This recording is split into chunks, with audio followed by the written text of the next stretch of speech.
వచ్చినా కానీ మన వెహికల్ ఆపేసి సార్కు ఇన్ఫార్మ్ చేయాలి, ఈ రోజు నుంచి వెహికల్స్ రావని చెప్పాలని అనుకుంటున్నాను.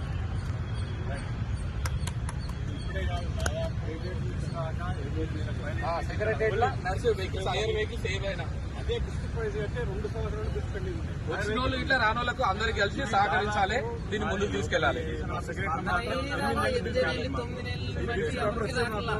కాకపోతే ఎప్పుడు బంద్ చేద్దామని ఒకసారి మనం డిసైడ్ చేసుకుని రాష్ట్ర వ్యాప్తంగా అన్ని తెలంగాణలో ఉన్న అన్ని అన్ని బంద్ చేస్తాం. మేము ఒక్కటి బంద్ చేస్తే సెక్రటరీ ఒక్కటే కాదు, యావత్ తెలంగాణలో ఎన్ని ఆయుర్వేదిక్స్ అన్ని బంద్ చేద్దాం. అందరూ డ్రైవర్ మద్దతు దీనికోసం బిల్స్ వచ్చే వరకు మనం దీన్ని పోరాటం గట్టిగా దీన్ని మళ్ళా భారీ ఎత్తున ధర్నా చేద్దాము, ర్యాలీ చేద్దాము. అదేదో టైం తీసుకొని అందరినీ ఇన్ఫార్మ్ చేస్తున్నాం. ఈ రోజు సెక్రటరీలో మేము ఉన్నాం, బిల్స్ కోసం అడుగుతున్నాం పోయి చీఫ్ సెక్రటరీ గారిని.